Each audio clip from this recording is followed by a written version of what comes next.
Okay. Sorry. Okay. It is 6 o'clock on December 11th, 2024. I'd like to open the Planning Commission meeting. We're going to have a pledge of allegiance by Commissioner Haymore. Thank you. Please stand and rise. I pledge allegiance to the flag of the United States of America and to the republic for which it stands, one nation under God, indivisible, with liberty and justice for all. Okay, and we will have an opening prayer by Commissioner Thompson. Our Father in heaven, we give thee thanks for the blessings thou hast bestowed upon us, for the opportunity that we have to meet as a planning commission, and also for the opportunity that we have to serve this wonderful community. We're grateful for the good citizens who serve one another and help one another, and who take an interest in the future of this community. We pray thy Spirit will bless us this night, that we will do that which is needful and be able to plan for the future and be able to support the desires and needs of our community. We pray for those who, in the staff and in the other volunteers in the community, that they might also have thy blessings to guide their efforts. And we pray for these blessings in the name of Jesus Christ. Amen. Okay, disclosures or any declaration of conflicts from any of the commission members? No? Okay, we'll move on for an approval of the agenda order. Before we do, there is one, number 4, that we need to take a motion. Do we need a motion? When we get there. We'll just table it when we get there. Okay, gotcha. Okay, so I'll take a motion for approval of the agenda order. I so move. Okay. I'll second that motion. Okay. Aye. Aye. Aye. Aye. Okay.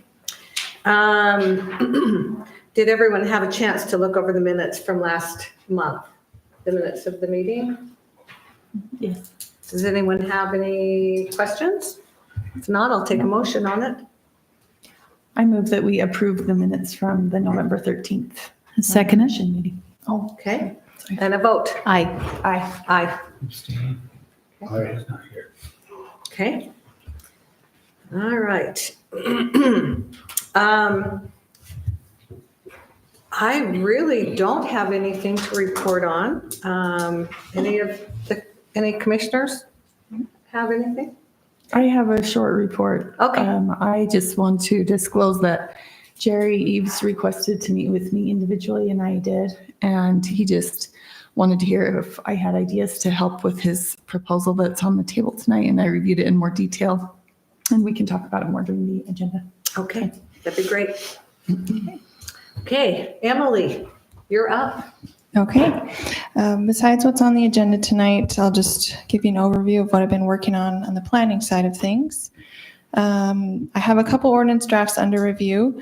Some of them you will see, some of them you won't because they're not in Title 10, but just for your information, we are working on a subdivision submittal policy that council will approve. That is referenced in the new subdivision ordinance that you recommended approval on. It's just that checklist that the state wants us to have available to the public. Yep. We also made some changes to our time-limited parking based on a discussion in City Council and other parking details while we were in there too. That is under attorney review, and it will be going before council as soon as it's ready. Okay. We actually also made some changes to our exterior lighting standards. That I do believe is in Title 10, so you will see that. It has come back from legal, so I'll just make a few changes and then get that updated and ready for you. Okay. I finished up a variance application decision with our administrative law judge. So we worked pretty closely on that, just looking at historical zoning code and making sure his decision was complete for her. We may post that just as a public notice. That was his recommendation, so we'll look into that, and then I may show that to you just so that you have that information if that issue comes up again in the future. And then I'm still working on updating our subdivision applications. I have the old ones in place still, just so we have a checklist to go off of, but as soon as the policy passes, then we'll update those applications so they also reference the policy. Okay, good. And that's it That's it? for now. All right. And Darren? My report mostly is going to be the engineering stuff. I don't know if Emily can pull up some photos for me. I'll give her just a minute. Wow. Things are going really nicely up there. You can see in that first one, that is, if any of you haven't been out there, this is phase 1 and 2 of Firelight. You can see the model home that they have there at the end of that one road. This was about 2 weeks ago, so these are just a little bit old. They're moving along very quickly. We are starting to get to the point where that final plat will record. That's a better picture there to show you kind of all of the phases 1 and 2, kind of where you can see the truck there. The white truck in the middle is the delineation between phases 1 and 2. 17 north. That is looking north towards what will be the future reservoir, just out of sight there. Go to the next one if you would. That's just the entrance, the main entrance off of Firelight Drive. Coming to the next one here is the, I guess, is there any questions on the Firelight's phases 1 and 2? Yeah, As before far we as go construction. on, can you show us where phase 3 is? Because it's So- hard to tell. Yeah, so from our where that maps. home is, if you see the road on the very left side of the screen there, Uh-huh. it goes up that's the road on the behind the house. Okay, Yeah, kind of where that, it'll come up and go up where that dirt road is that goes to Devil's Hole. So it's just north of. So it's just north phase of, 1. and it's only 10 lots. yeah, Yeah, it's 10 lots. Yeah. It's just there to the north. If you remember the preliminary plat, when they brought that through, just to the right of it, so a lot of it to the right there is the approved community center that they're doing for their citizens, but they're waiting to get some homes built. where can you show us So, the pointer? Right there? No, Okay, over on the next, right there. Yep, right there is Oh, where right so Okay. they will have access. You can see the 2 entrances. You see a road entrance there on the right side off Uh-huh. of that's called Firelight Drive right there. That's the one that's coming in. okay, So, yeah, and so it's right in, yeah, that'll be the frontage. And then there's another entrance straight across from the entrance to phases 1 and 2. And so phase 3, like I say, is just an extension of those Right roads. Yep, right there. Where's the reservoir? The reservoir is just off the screen. I Up north. can't pan up, but it's just barely off. I wish I would have taken another shot there. I probably should have. You can see all the construction that they're doing for the outfall line on that right now. FEMA is still, they're still getting their clearances through FEMA for before they can start building the dam. Because obviously they're changing the flood elevation of the wash there. And you will see a little bit of construction going on. They're trying to do some pond outside of the floodway where the reservoir will be. So in the bottom of it, they're going to be here in the next probably month. We'll start to see a little bit more activity there. But for right now, you can see, and this is Firelight Drive. This is kind of parallels the parkway. The parkway is over to the right, over the hill, and the pond is kind of just to the right of where the cursor is there. So, So right there at that curve up on the top right hand, mhm. and the reservoir back up a little bit. Yep. If it failed, would that come through and take out that? No, there's actually a wash there called Flume Hollow Wash. That's the one that goes. That's the one that goes down to Ash Creek, and it would catch almost all of it down in that. And so they don't plan on building, well, they won't build in that floodplain because there is actually a floodplain there established by FEMA as well. And on the parkway, it's a pretty deep, it's where the biggest boxes are on the whole parkway. Yeah. So anyway, yeah, so we'll move on here to the sand pocket. The sand pocket, I just took this picture because you can go up to the top of, this is private Sunset? property, on the top of Sunset, yes. And then there's this big parking area up there. Looks like somebody built years ago. So this is just right down from that. That sand pocket is just, as you can see, it's got exactly that sand. So it's hard rock all around it. And it's almost kind of like what they call the old lava tubes, but it's not a lava tube. It's just got sand and over the years. So they're having to go in and do some mitigation. UDOT has signed off on this. The change order to complete and do the work there is signed. And so we should see something here within the next month or so with that. This is going to cut it. They'll actually cut back in a little bit, and then they're going to put the solid big rocks, about 3 foot size rocks in there, and they'll fill it all up. And if they need to, if it's still having issues, they will put what they call a slurry back in there that will, it's like a cement, Hold it. that will hold it back in there and hold those rocks in place. So, and they'll put jagged rocks that have a lot of surface that kind of have the opportunity to bind back in on themselves. Yeah. So that's the plan for right now. Maybe we can go to the next slide. Oh, whoops, go one more. That's just a closer one and a closer one.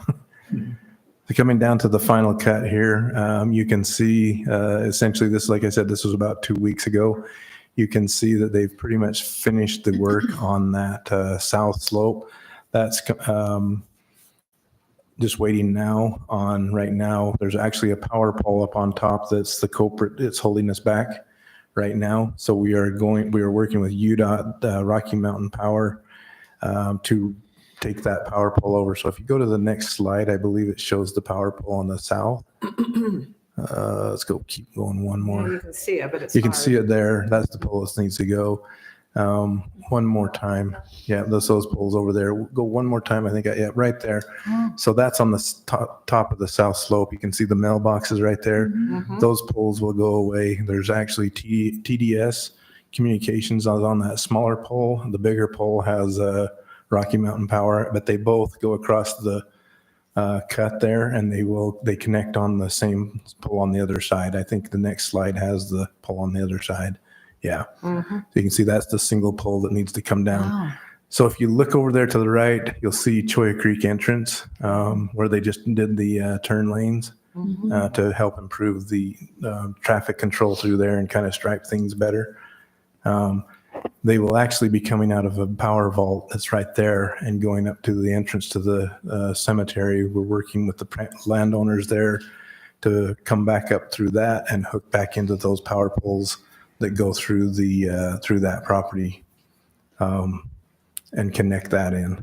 And So you're not going to span the gap then? we're not going to span the gap. The gap is already 200 and something feet farther than Rocky Mountain feels good about. Yeah. And actually that pole would be in the middle of the air once they cut that north side back. Yeah. They've still got to do that. So the first step is to cut back the dirt to move the power off of there, get the power pole out of the way, and then go in and start cutting that dirt. They would like to take some of that basalt rock, and we were talking about the sand pocket. They'd like to take some of that rock because it comes off in such big chunks, haul it up to the sand pocket and place it in the sand pocket. That's a good idea. So yeah, it's kind of it'd help save money as well for them. Do they have to go back as far on that north side as they Not did quite the as, south? no, not quite as bad. And it's just, you'll see a couple of smaller steps in it as well as what the design has. And so that's kind of where we're going with that right now. I think the next one is just another picture of the cut, just to kind of give you a little more of a perspective there of what it's looking like right now as an aerial view. And then also the power has been, you probably wondered why they've been stopping one lanes and things. The power department's coming up there's a power substation over in Laverick and just underneath the Heights, Tokerville Heights subdivision. They've been bringing power that will be coming up, and it'll come up the parkway to feed our water tank, our new water tank, and that subdivision we're looking at for Firelight phases 1 and 2. So power will actually be able to have power to our pumps, which will be able to pull water to our new tank, which will feed water to that subdivision plus Westfield. And we've got it designed so that it ties back into our initial system, so that we'll be able to have redundancy and be able to have water supply, more water supply to the entire town, not just to that subdivision. So working with that. That's kind of, I think that's the last slide I have. Just kind of, just as a note, IME automations, they're out there grading at Anderson Junction. That's on Anderson Junction Road there, just as you start up the road. All they're doing right now is grading. We're still working on the construction plans. Their big problem there is they forgot, as a whoops on their part, they didn't design power. So now power is taking, it takes a certain amount of time for Rocky Mountain Power to get their design so that they can incorporate them into the plans. And so they're waiting until they get the final design.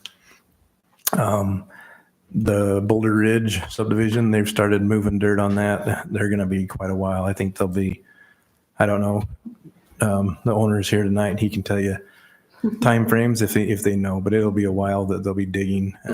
But they are moving forward with their final plat to record as well. So, and things are moving along pretty nicely. So when you're working with Rocky Mountain and that power coming up, Mm-hmm. that's a main feed line. Are you guys trying to get a drop box there or something? So if you have to put lights in later?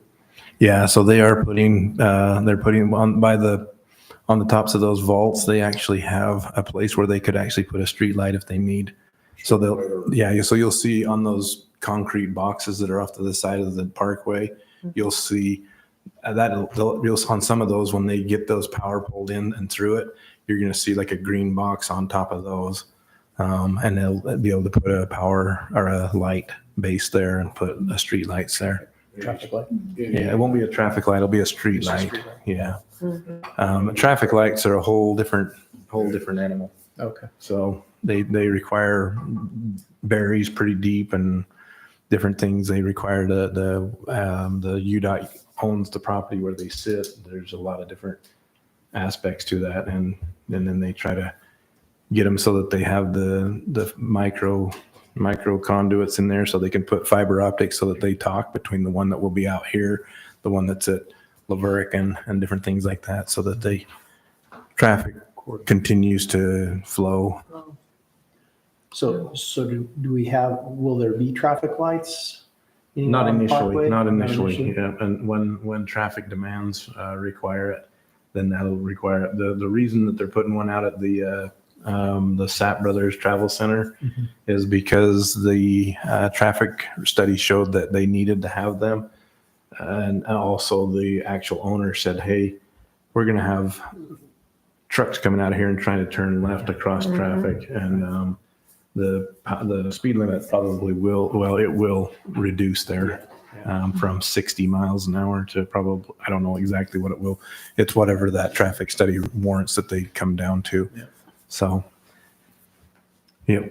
That's really kind of the engineering. And I've been told that I talked too long, so.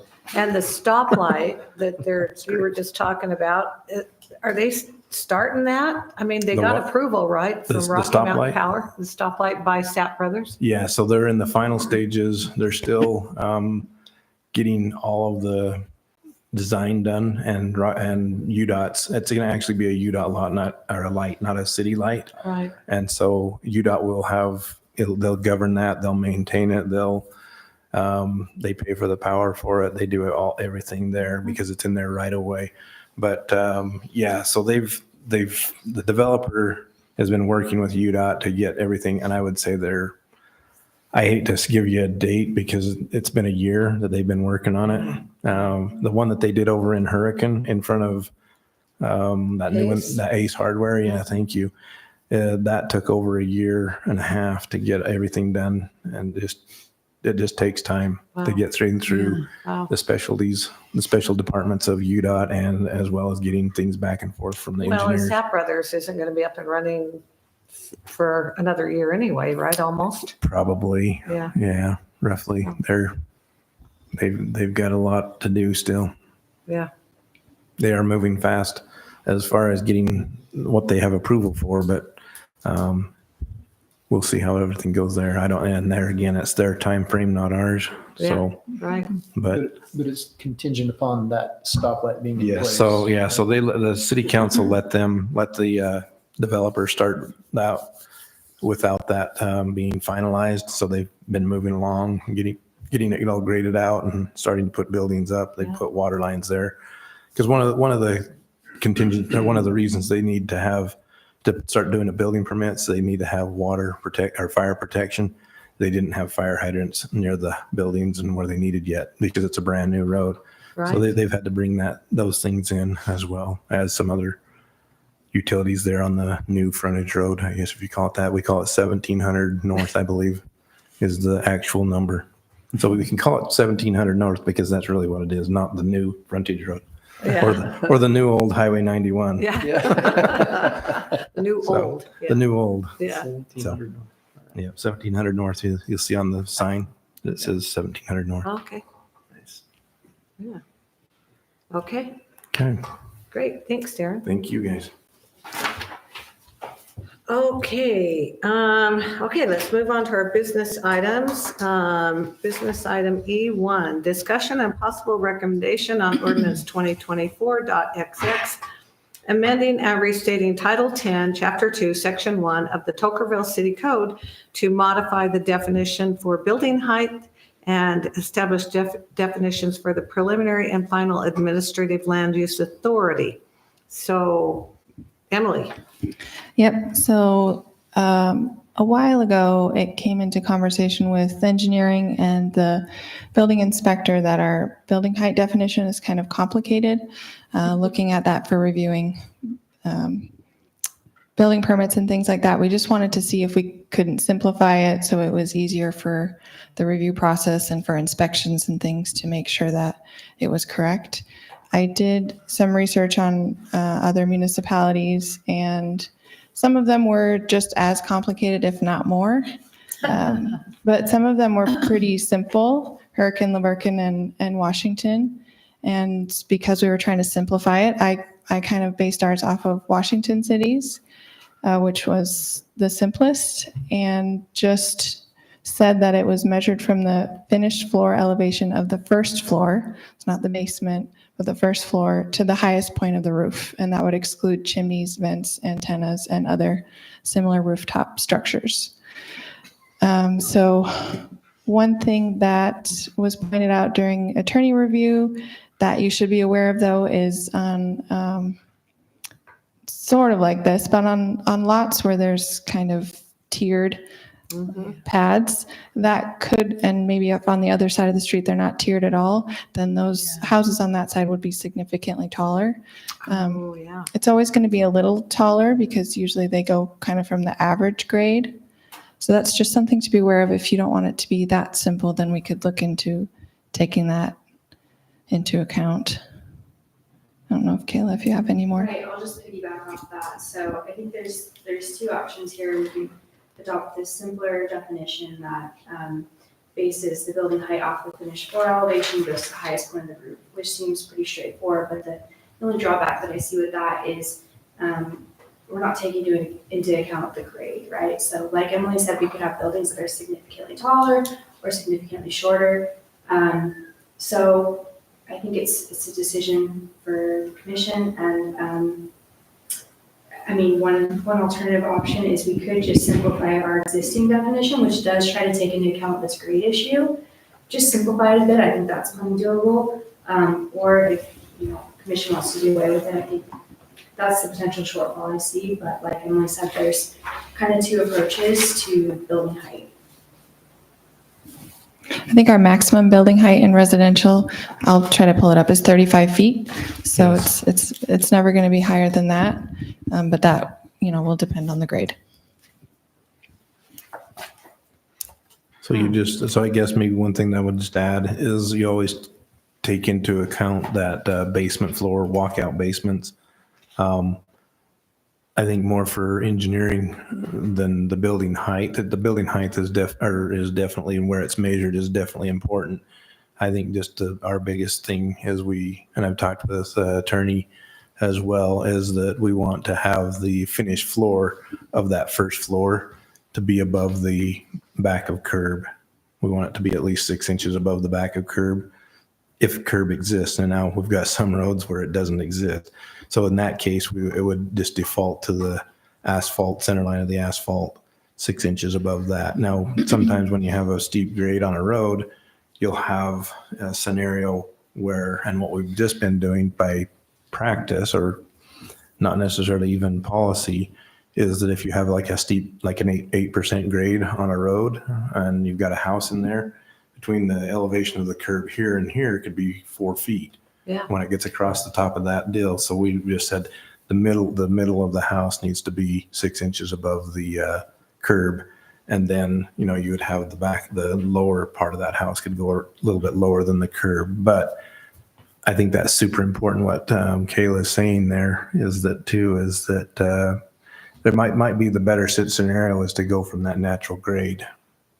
But I'll guarantee you everybody's going to have a different definition of what natural grade is or this or that. So we might have to further explain what a natural grade is. Well, and not only that, but Tokerville's not flat. No. I mean, there's not. Well, yeah. not. So really, a very good example is the Parkside at the desert, whatever over here, Troy Walls subdivision. Yeah. On those roads, they have about a 8% grade on that. The ones coming up, and then when it flattens off, it's perfect. We got nice paths. It all works out. It's Right. great. But as you come up those steeper roads, the one side of the house is below the curb. The other side is like significantly higher, or you know, it's like you're saying here again, where is the natural grade? Yeah. And when we have some lots that are not finished, other lots we have that are padded out to a finished pad. So it's taking that balance there somehow. And I think basically what we were just trying to do there, and I agree the two options probably ought to be considered for what you guys feel. So can you take the floodplain management BFE, base flood elevation level, which then you can pull off of that because everything else is based off of that.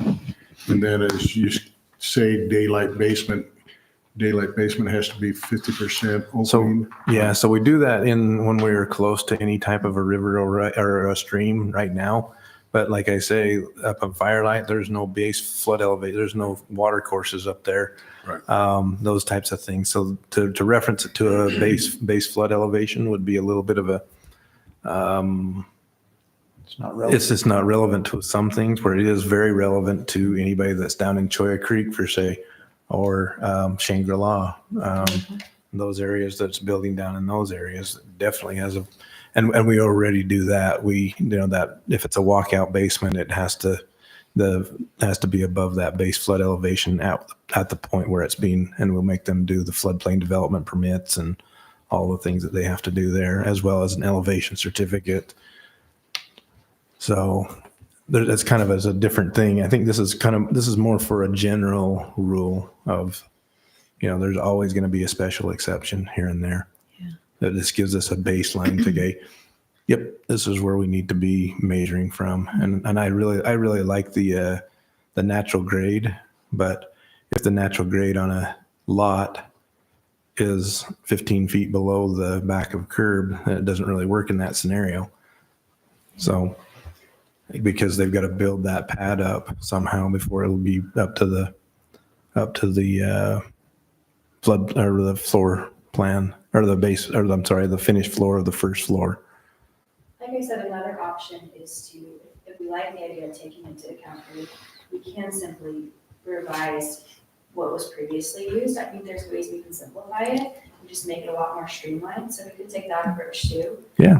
That way we're not doing away with the grade concept if you guys decide you want to keep that. I actually really like the new definition. My question would be, how is the city of Washington handling it when they have a problem like that? I mean, to me, it's pretty straightforward, measured from the finished floor elevation of the first floor. Yeah, and that's your guys' decision, really. So we're now we've actually probably introduced three options that you guys could adopt or recommend approval to the city council. It's just whatever you guys feel like that would make most sense. How often does building height come into like a really big worrisome consideration? It's mostly like we have there again the Troy Walls subdivision, the Parkside's there. The guys on the downhill side If we let them go higher than, let's say they build up their back, if it's a walkout basement, they come in and they say, oh, I don't want a walkout basement, I just want a slab on grade. They fill that pad up real high. We start from there Oh. and you can go up even higher. And so that would be, you know, it would, some of them would be higher. Let's say we had a 2-story home too, because you can go clear up to the 35. A single story, you're not going to have as much problems because a typical single story, you're going to be 18 feet to 20 feet, maybe at the very most, if you have a steep pitch. But there again, like I was saying, it's kind of a case by case basis. It really is. And where you've got flat land, it's a easy natural grade is it really. It makes a whole lot of sense to be there. But I agree. I don't mind what we currently have. We could probably just maybe edit that a little bit too. I like the concise definition, the new one, but I'm afraid it's not specific enough for the type of land that the Tokerville is. Could we Anybody just else? add on to it, referencing the grade Well, in a or- very specific way? Well, and another thing we could do is take what your recommendations are. You could table it, take your recommendations and try to come up with a different version of what you're thinking here too. So, With the new customized houses with the high pitch roofs and stuff, you get into problems, especially if you go higher than 612 or you get into the new custom roofs that really get you right at the maximum. And the code has always been 35 feet. And even your new house over there where they cut in and you only have a 412 pitch that your daughter's building. Oh, uh-huh. Yeah, when you get into looking at that, of course, you have a daylight basement in there and things like that. But I do like the natural grade. If you can define what natural grade is, it makes it simple. and maybe we could do that. Just Just define define. it simply and add it to what we have Yeah. Well, with the We can do that consent. kind of a meet in the middle approach. Yeah, because maybe we could define that natural grade as some sort of reference to the improved road in front of it or something to that effect. Yeah. Yeah. Put that in. Yeah, Like I because said, I think there's ways to simplify this and still keep the same concept, so we can do that. Okay. Yeah. I think we all would like that. Am I speaking correctly? Okay. Okay. Okay, I also added the final administrative land use authority, which is from the subdivision ordinance. That's me, planning and zoning administrator and or city designee. And then the preliminary is in here as well, which is you, the planning commission. Yeah, Yeah. it's pretty straightforward. Yeah. So, We'd have to do a public hearing on this one. Yeah, we do need to do a public hearing. This is on for public hearing. yes, Oh, yes, oh. exactly, it This is. has just been discussion. Yep, That's right. okay. So, Thanks for keeping us straight. okay, any other discussion before we open the public hearing? Okay, we will open the public hearing on discussion item E1 on ordinance 2024-XX, amending and restating Title 10, Chapter 2, Section 1 of the Tokerville City Code to modify the definition for building height and establish definitions for the preliminary and final administration land use authority. The public hearing is now open. Come on, Jerry. Jerry, you're No, I got to good? be a member of the community to do that. Okay, I think- that's I right, think yeah. what Dean was saying and what Darren was saying was absolutely Yeah. spot on. Okay. All right, we will close the public hearing then. And any more discussion before we hear a motion? Okay, then I will take a motion for a possible recommendation to, I'll make a motion that we add a definition defining the natural grade and add that in with the part here that they put in so we can define what that natural grade would be. Get a more pinpoint of a definition yeah, and And bring it. by some of that language of curb or street edge, things like that, surrounding with that and add it. And then I guess we need to bring it back or just approve it, send it You to. probably Yeah, wanna it's up to you table it. guys if you want to do a motion to table and just bring it back, or if you want to Let's- motion to recommend it with those proposed changes. I would make a motion to recommend it and then send it to the city council. If I that's second that, Aye. unless you want to discuss. Okay, so I thought we would need to have another You won't see it public, again before it goes to the city council Right. that way. but do we need a public hearing though before it goes to city council if we make those changes? If there's significant changes, yes, but we can, I would we can, consider, yeah, it's a good question. We really should table this. in Okay. my Okay. opinion. Okay. We should just table it because the changes are going to be significant, even though we're only changing one definition. I think it's Okay. something we should- Okay, I'll correct my motion to table it until we get the corrections in there and bring it back. So it can go through the proper legal procedures. I second it again. Okay, and then I will take a vote. Aye. Aye. Aye. Aye. Aye. Okay. Okay, let's move on to business item E2. Discussion on Tokerville City's annexation policy plan. Emily? So this was drafted by Sunrise earlier this year. I think in August, the annexation code came before you, and we took out all of the information we had in there, which was, from my information, our annexation policy plan. Prior to this replaces it. So this is now just referenced in the code. It was prepared by Sunrise to meet all the requirements for state code. So we'll just do a brief overview unless anyone had any specific questions from their review. Okay. This is a public hearing that was open to all of the affected entities around us. So I sent them all letters when we posted the public notice, and if they had any issues with it, this was their chance to come and discuss it. They can also submit written letters to me within the next 10 days. And then if I need to make any changes or add a statement based on their recommendations, then we'll add that. And either way, it will come to you for another public hearing for a recommendation to council. So this is just kind of a discussion at this Oh, okay. point. So they do have a statement of purpose in there.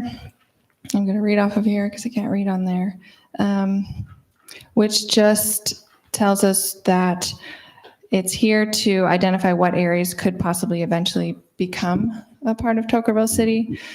They identified, I think, 22,000 acres around us. It also gave the kind of the reasons they would look at land and why it could or could not fit into and possible annexation. On here, they list some of the purposes for pursuing or accepting an annexation. So you'll be using this as your guide to whether to accept that annexation or not. And it would be, some of those examples are to eliminate jurisdictional islands or peninsulas, promote planning and development for unincorporated areas adjacent to our municipality, which may share or support the basic character, bolstering our tax base and economic opportunities, extending services to some of those unincorporated or adjacent areas, minimizing services and infrastructure gaps, or improving recreational services, programs, and trails. So that's some things that it could be subject to, but it's not limited to all those things.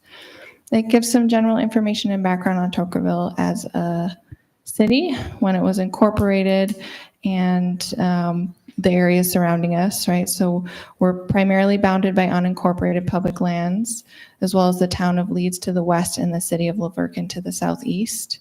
All other lands adjacent or surrounding the city are located within unincorporated Washington County. And this is where it says, through this annexation policy plan, the city has identified a total of approximately 23,236 acres of future annexation area. And that is on the plan map, which is linked in this. so if you look at page 2 in the actual plan, is where the link, so this, It's when the this link. plan is put onto our website, people will be able to link that, and it'll pull up this map that Emily's pulling up. This is our zoning map. And then in the zoning map, there is layers. So there's an annexation plan layer. So all of that green checked area is the areas they've identified as possible annexation land. So just so that you can note too, there is some to the south as well as mostly to the north. Yep. As you see that. Some down here. Also in the plan, I can bring that back up, is compliance with local and state law and policy. So they list all the ways in which this plan complies with the requirements of state code. And also within that is linked to the state code that gives us our requirements for accepting an annexation petition. It's not laid out in here, but it is linked to the state code where we have to follow those if we did get an application. And on that second column there is where it does reference that map, and then there's the link. And then here's where it gives you your guiding criteria for justification for excluding areas for urban development.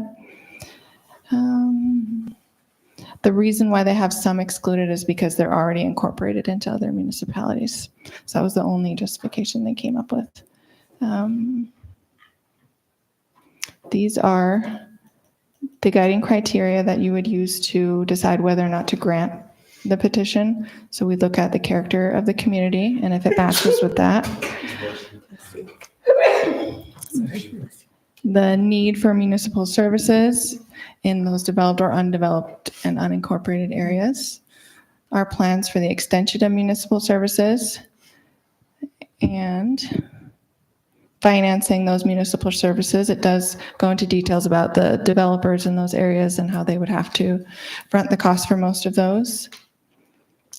Talks about estimating the tax consequences to residents both currently within the municipal boundaries and the expansion areas. And it also takes into account the interests of affected entities, as well as additional infrastructure considerations. We want to make sure that we have the ability to expand our infrastructure and services to those areas, and whether it promotes efficient delivery of those services,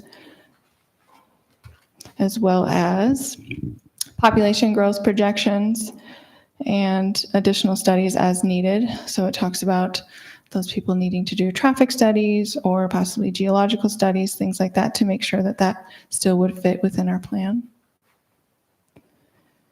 One thing that the state code requires them is to call out contents, things that they want to make sure are covered or talked about in here would be attempting to avoid gaps and overlaps within the expansion areas. And then it gives a reason for that.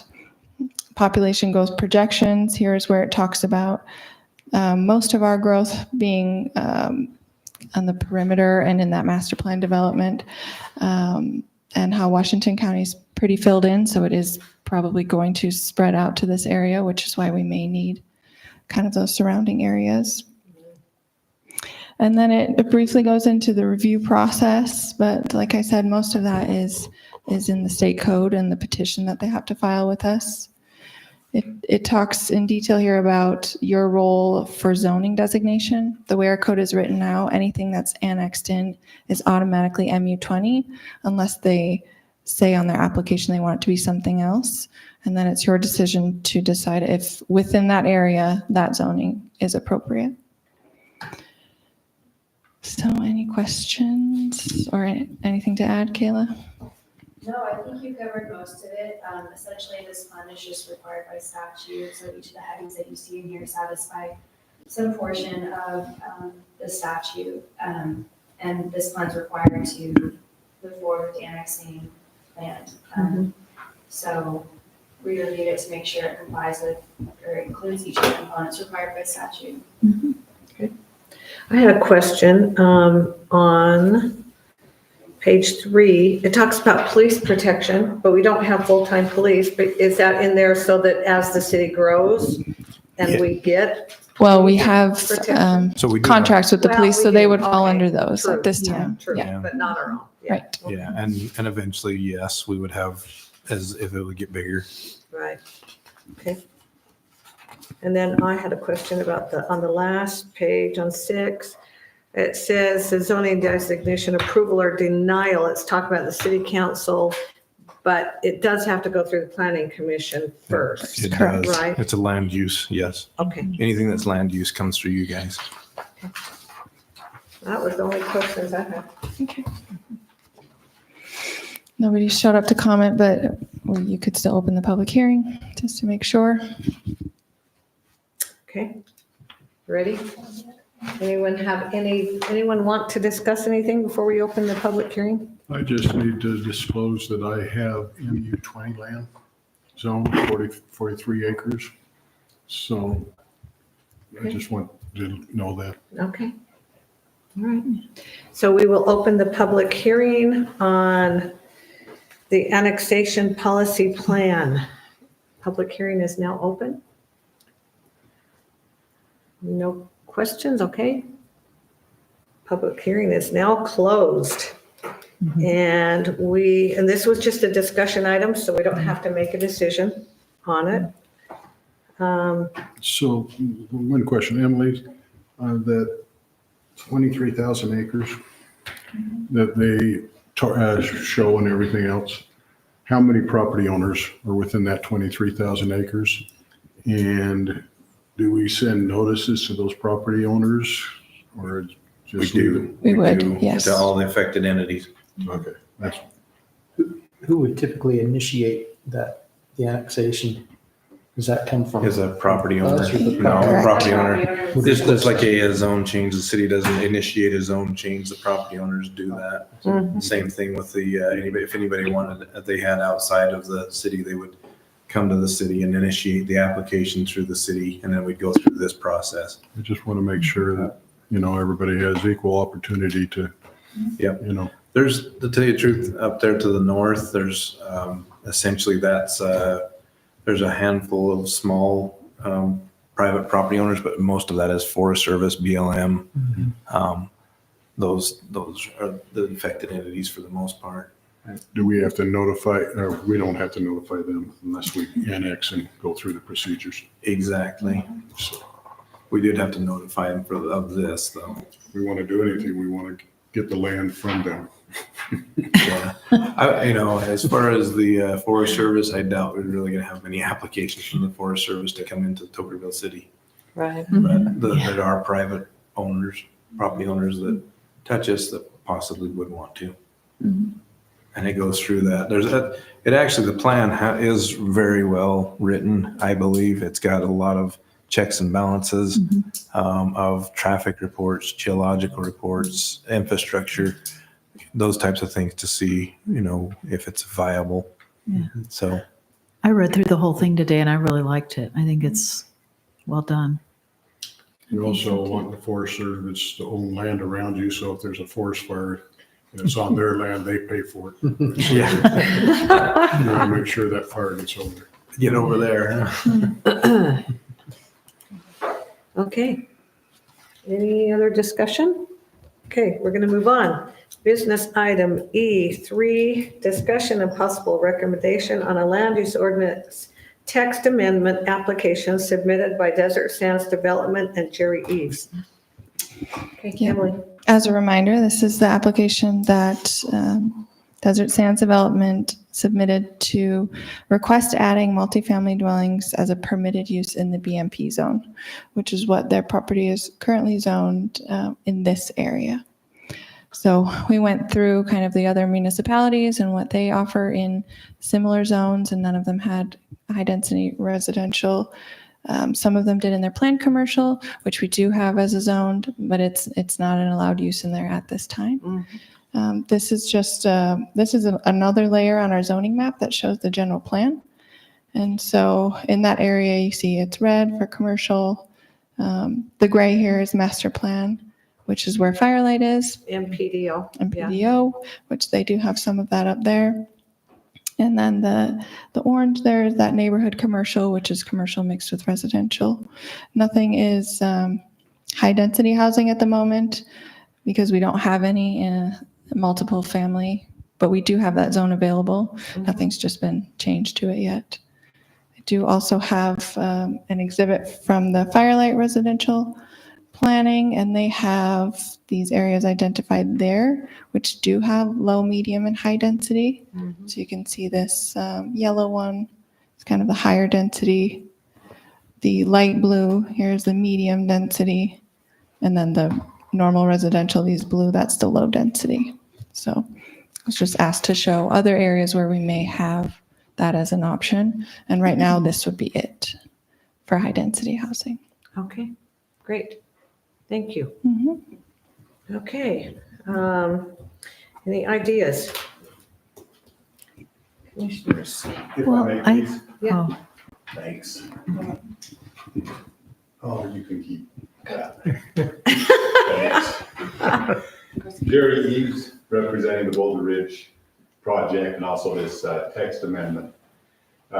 Just as a comment prior on the Boulder Ridge subdivision, there's lots of boulders over there.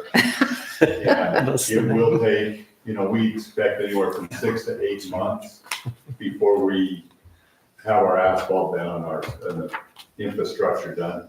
We've got at least 60 days of good weather work to do to get our subgrade down. So that's kind of an update and time frame on that. Okay, thank you. As I looked over, and I did a lot what Emily did, is I looked over what might work, what might not work.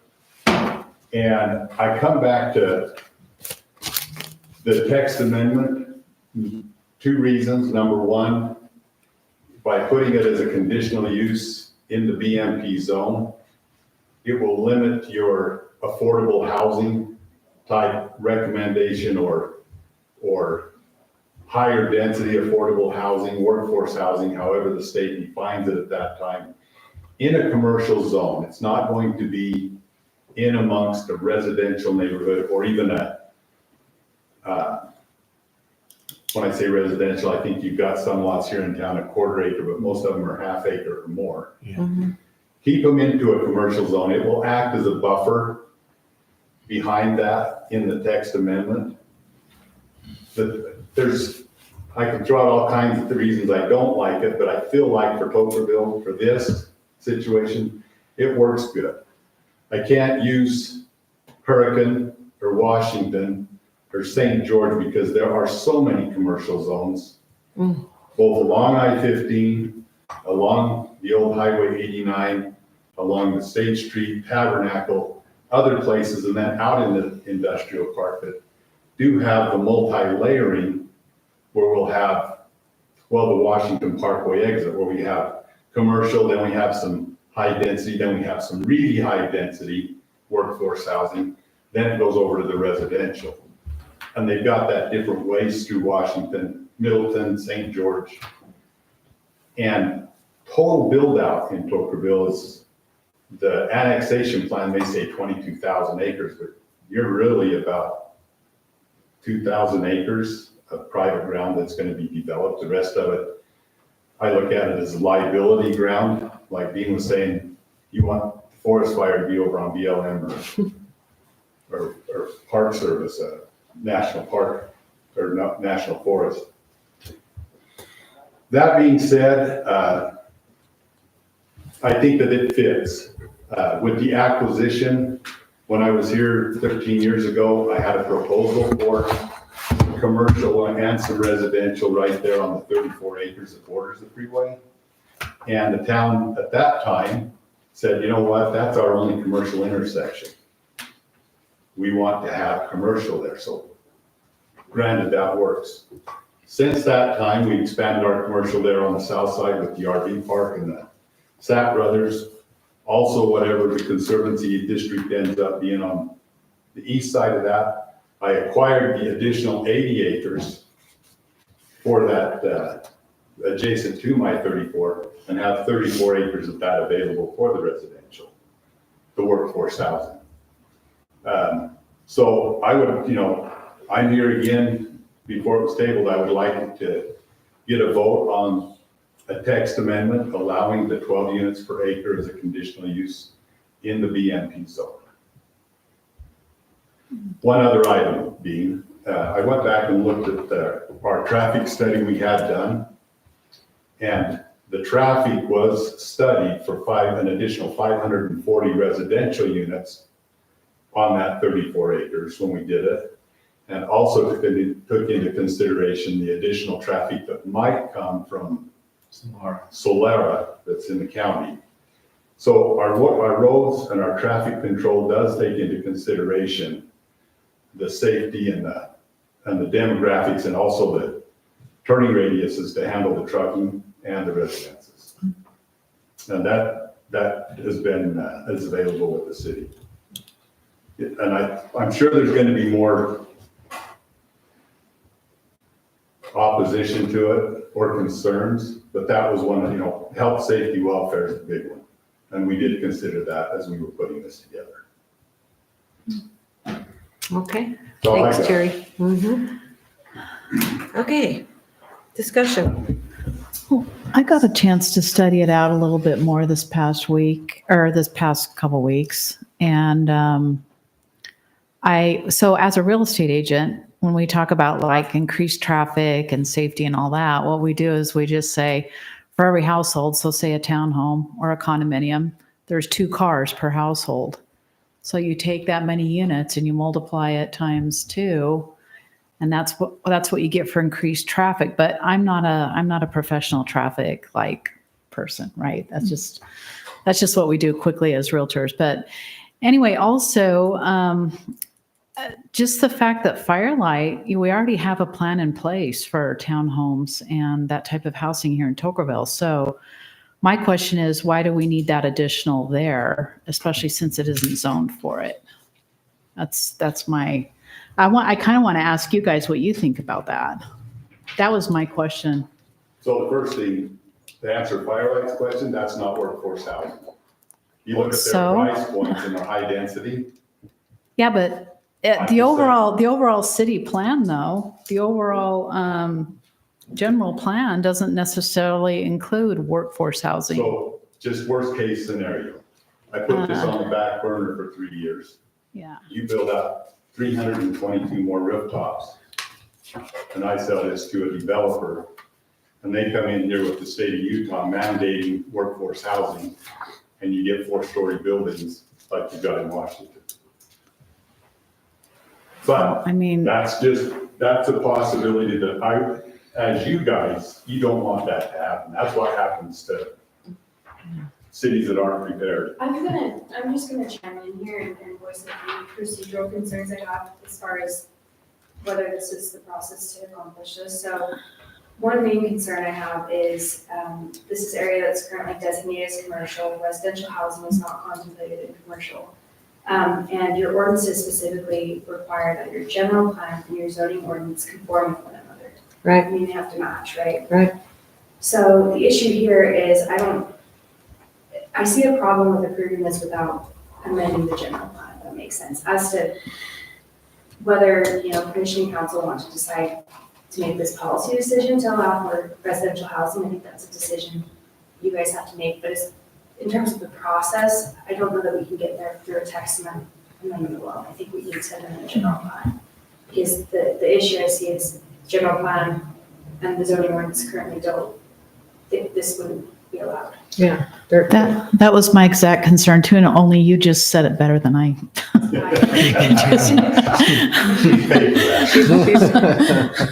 She speaks legalese. That's been my main concern too, is I am in favor of, and even the general plan does say containing growth areas to the west side. It does talk about that. And preserving the small town feel on this side, and the west side is over by the freeway. That's where we should have the growth. But I do think that the proper way is to get a zone change to multifamily if that's and I know I know that that's really hard for a developer because it costs them in time and resources. But I don't think that we should change our zoning to fit I just feel like that's backwards of how the whole process works. Right, I think there may need to be some process for this.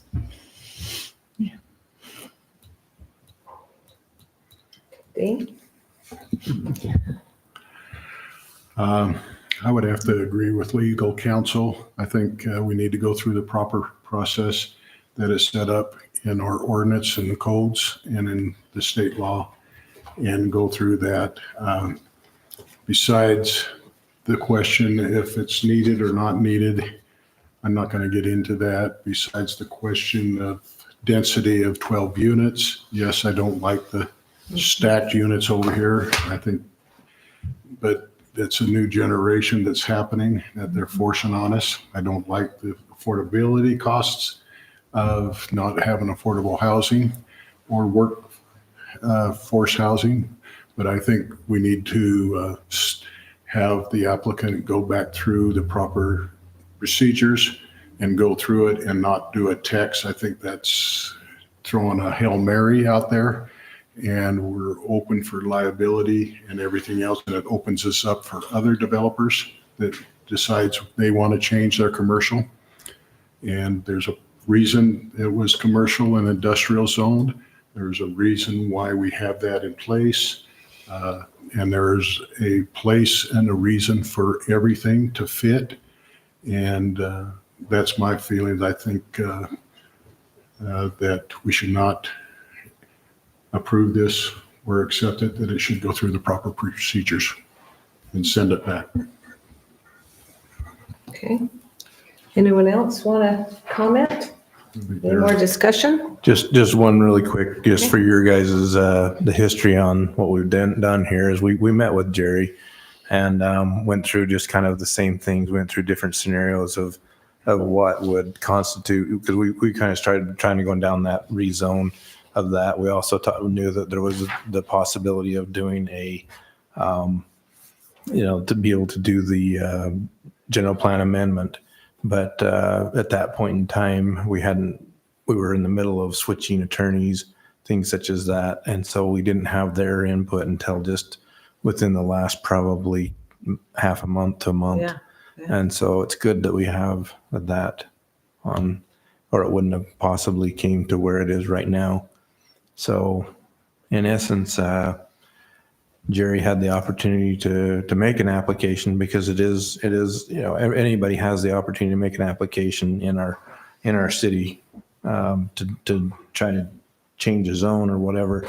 And like I say, it was at our best educated guess, or not a guess, but it was our best way of trying to figure out if there was a possibility of doing this without going through that general plan amendment as well as the zone change. Yeah, that was an option as well. This was just the lowest barrier that he chose to try first. Yeah. So we did recommend the other options as well. Don't think we didn't. Okay, okay, no, that's fine. So. Any other comments, or should we take a I'll make a motion. motion? I'll make a motion that we deny this and send the applicant back to the city staff to go through the proper procedures and proper applications at this time and not approve this text amendment application. I second that. So I think it would have to be a recommendation of denial to city council. Recommend denial. A denial. Recommend denial I to the thought you city did say council. denial. Okay, Okay. I second that. Okay, I'll take a vote. Aye. Aye. Aye. Thank you so much. Okay, well, at least you can move somewhere now. These are all things that we talked about, but now that there's some directions that we have to go, it's just a journey that, once I start down it, it becomes a 6-month journey, Yeah. which we're gonna do. Hey, thank you so much. Understand. Okay, Jerry, thank Look forward to you. seeing you again. Thank you. Okay, our last thing, what time is it? 7:00. E4, discussion of possible recommendation on a final plat application submitted by Firelight. Yep. And we're gonna table this. Staff is going to recommend that we table it. The attorneys reviewed it and found some legal discrepancies, things that we want to ask them to fix first. Okay. They also submitted it prior to the adoption of the new subdivision ordinance, but we finished our review after it had been adopted. So it's possible that it may not even come back to you, but that'll just be an internal process at this point. Okay, yep. We're okay with that. So do we Okay. need a motion to table it? I'm recommending we make a motion to table. Okay, Second it? okay, I'll take a vote. Aye. Aye. Aye. Aye. Okay. And the last thing on our item here, business item E5, discussion on the Planning Commission Policies and Procedures Manual. Did everyone have a chance to look at those last 11 through 13 items that we had on there? Honestly, no. I'm not gonna lie, I haven't recently, but I did So too. 11, 12, and 13, right? Are the last ones we Right. need to do. Right. So I move that we table it till next. Table it? Yeah. Okay. I second that. Okay. Can we, next time when it's on our agenda, say sections 11 through 13 to help us all remember exactly where we're looking? Sure. That'll That be would really be great. helpful. Yes. Yeah. That would be great. Okay, and then I'll take a vote on that. Aye. Aye. Aye. Aye. Okay. No, aren't we going to have to elect the- No, let's close the meeting now. I'll talk to you about it. Okay. Okay. It is 7:06 and meeting is over, done, Adjourn. adjourned. Merry Christmas, everybody.